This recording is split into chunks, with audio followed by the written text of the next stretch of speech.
So this was an anonymized resume that was sent to me. And if you do bang resume, so if you want a free resume review, I will do these on the stream, generally on Sundays. But I'm certainly open to different ideas and so on as well. I've done them on Thursday streams as well when I have other people, because it's sometimes fun to hear how other people might look at a resume as well. So I'm going to start this resume review the way I start all of them. Opinions are like armpits. Everybody's got a couple. Some of them stink. These are just my perspectives. I've done lots of interviewing. I've done lots of screening, but this is just how I look at a resume. It may not be how everybody looks at a resume, but these are the things that sort of stand out to me. First thing I generally do, I'm going to ignore the second blank page. It was just how it was formatted and sent, is I like to zoom out a little bit and just look at the white space usage on the page and see this big gaping hole right here. I think that could probably get filled in with some information. I like that the bullet points are short, but all I see is this big empty hole over here on the right side.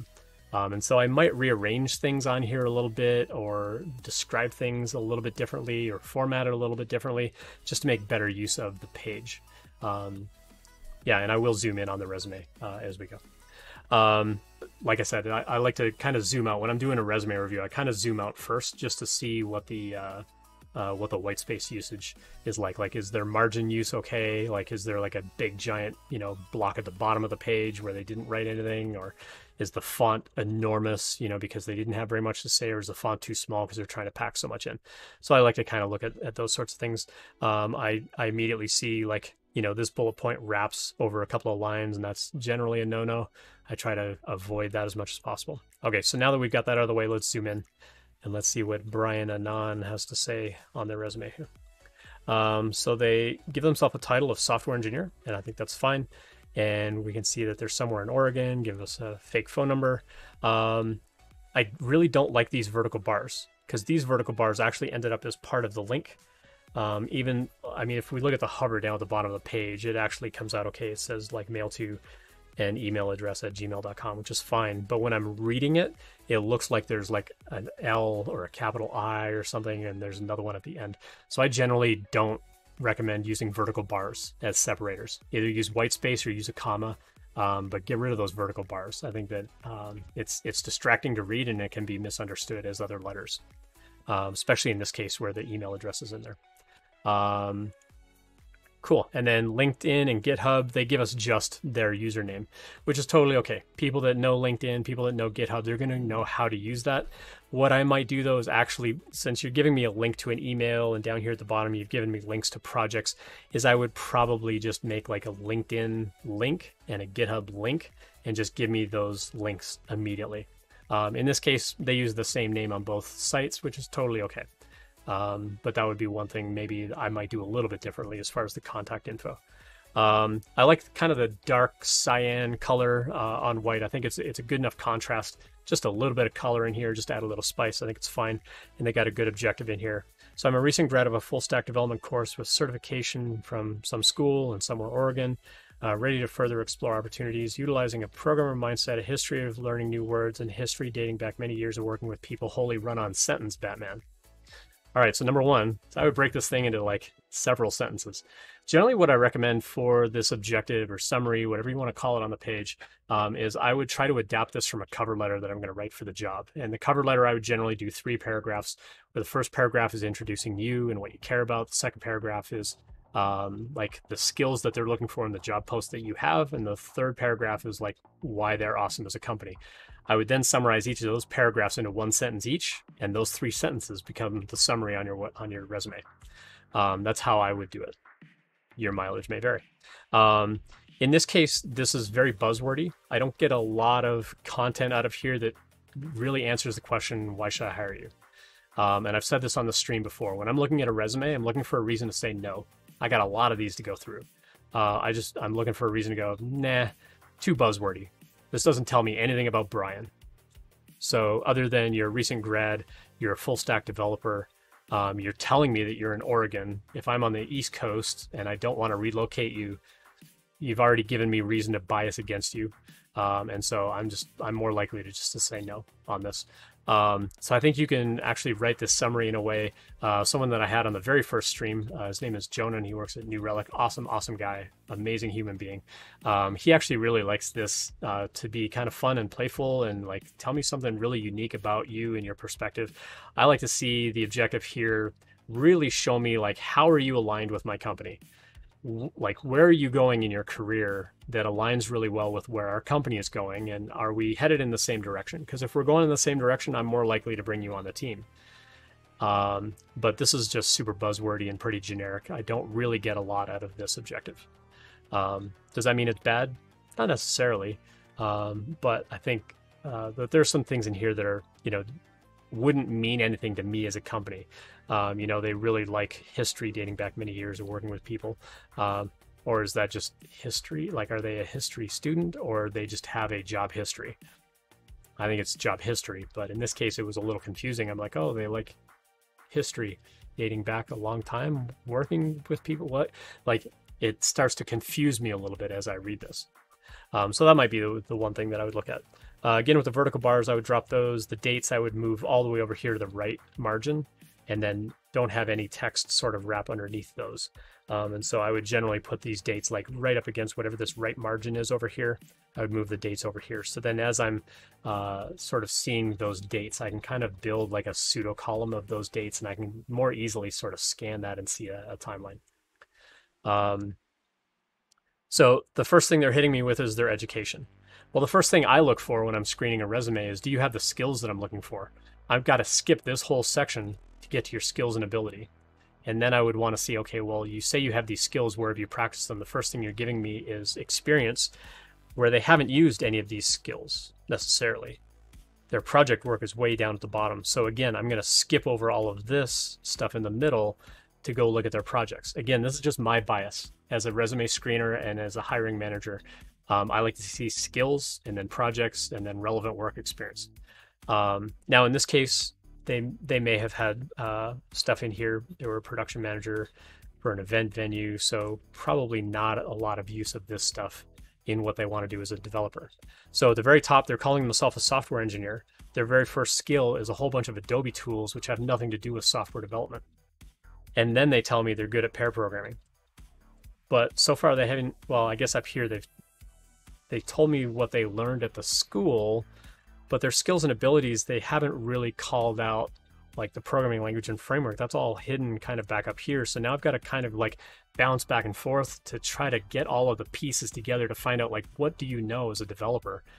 Because I'm going to look at this and go, okay, education. Okay, I'm just going to kind of blindly skip over that and look at skills. But again, I don't have language framework that was back up here. So now I feel like a Quentin Tarantino movie where I'm going in the past and going back to present, going to the past, jumping to the future, back to the present. Like, give me all the stuff in the order I need to see it.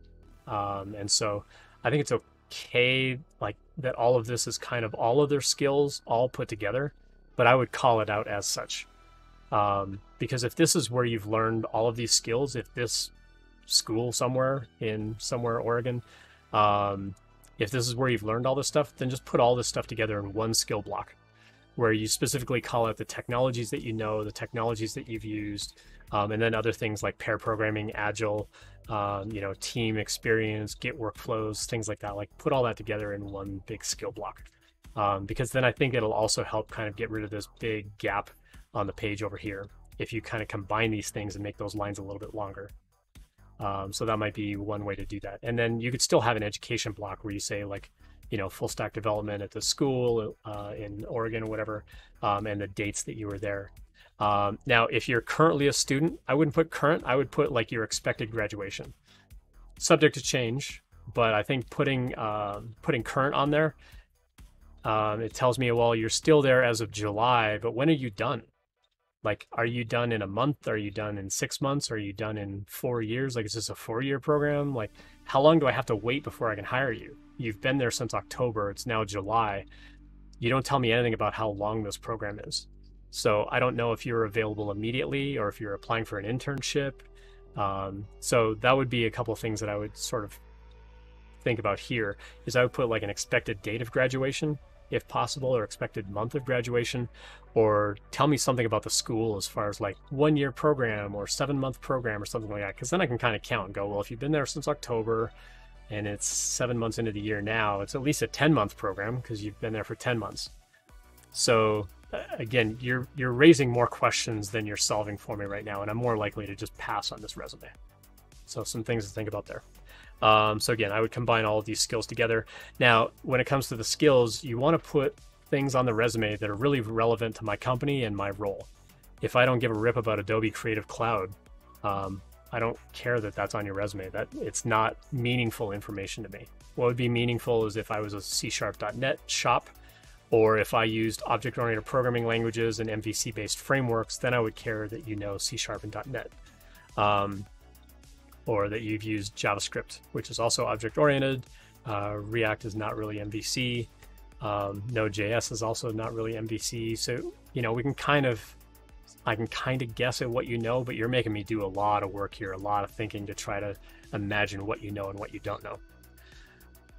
REST API design is great. TDD is wonderful. I love seeing that. But I would probably call out, like, what are those tools? Well, in this case, they use Jest for testing. But you didn't tell me how you did any testing with your C# and .NET code.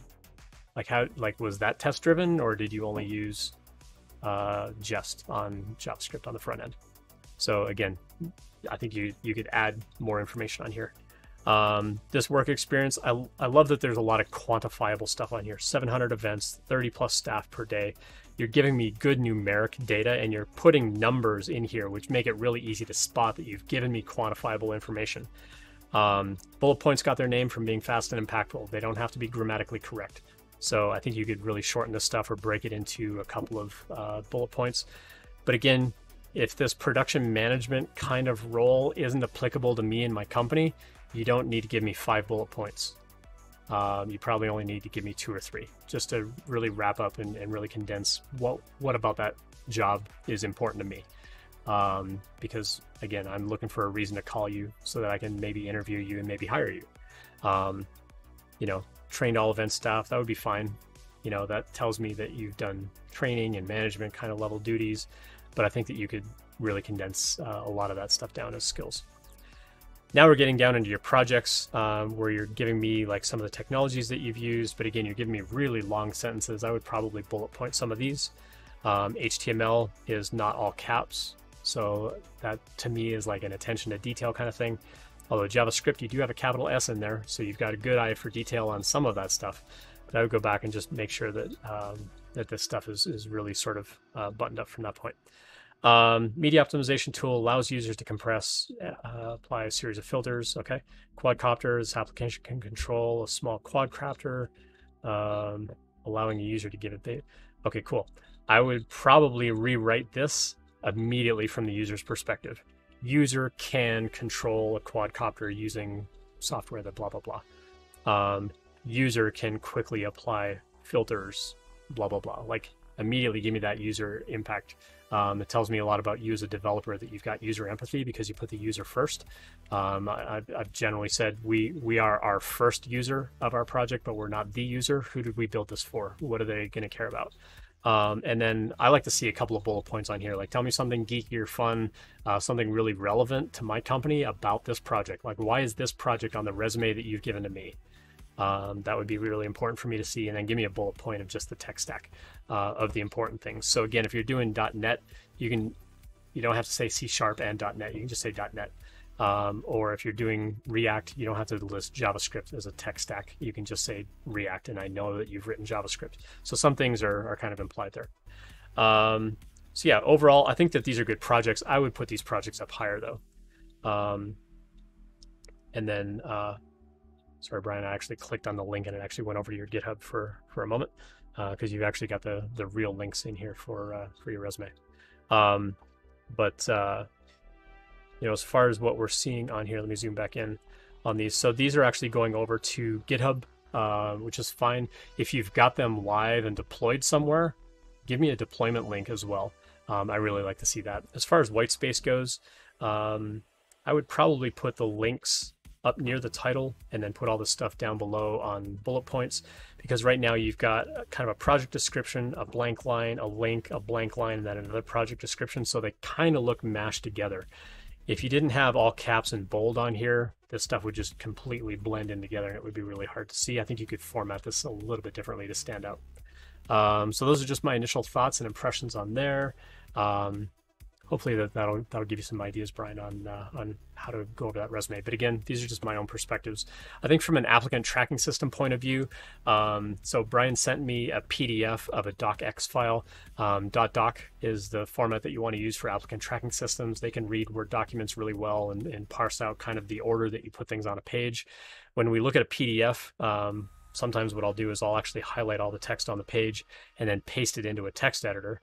And I'll show you what that's going to look like over here. Because sometimes people don't realize that this is what actually happens. So when I paste all this stuff in from the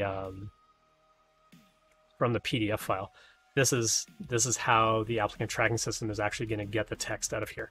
And I've done this before where the text gets really garbled, or it mashes it all together and it loses the spaces, and it becomes really hard for the applicant tracking system to kind of parse out where things are going. Hey, thanks for the follow, Lily Hazel. Appreciate it. I think that was the sound that I was hearing, like kicking in, going, "Where's that music coming from?" Because I had my notes over my my broadcast software, and I wasn't seeing that people were following. So I appreciate that. But this is how I would look at what the applicant tracking system is going to see as far as like the order things are coming in and the keywords that it's going to have access to from that PDF file. And so I think that that's a really handy tool if you really want to submit a PDF. Highlight all the text, paste it into just your code editor, and see what kind of text it looks like. Like, does it look right? In this case, you know, it came up with their name and software engineer all on one line. Gave the location, their phone number, their email address, LinkedIn and GitHub, you know, with a name. The applicant tracking system is not really going to do much with this. And that's why I think if you actually made those links to LinkedIn and GitHub, I think you'd have a better time there. And then you've got that objective, you know, where all that came in. You've got education, and it's going to be able to kind of like pull this stuff out. But when it comes to education, it may link all of these bullet points as part of your education and then see skills and list all of these as skills. And so again, the applicant tracking system may not pick these up as skills. It's going to pick them up as keywords somewhere on the page. But if I'm saying, hey, I'm looking for somebody who specifically knows C# as a skill, depending on how the applicant tracking system works, it may not flag your resume. I don't know for 100% certain, but that would be my worry. And so that's why I would combine those together into one skill block and put the education down by itself somewhere else. But otherwise, like all the other information came in here just fine. Now, in this case, like I said, it did come in as a 2-page kind of resume just because of how it got formatted and saved as a PDF file, and that's fine. But the applicant tracking system was going to track like a page 2 as well. So just keep those things in mind. All right, I'm going to wrap up for the night. That's my hour and a half.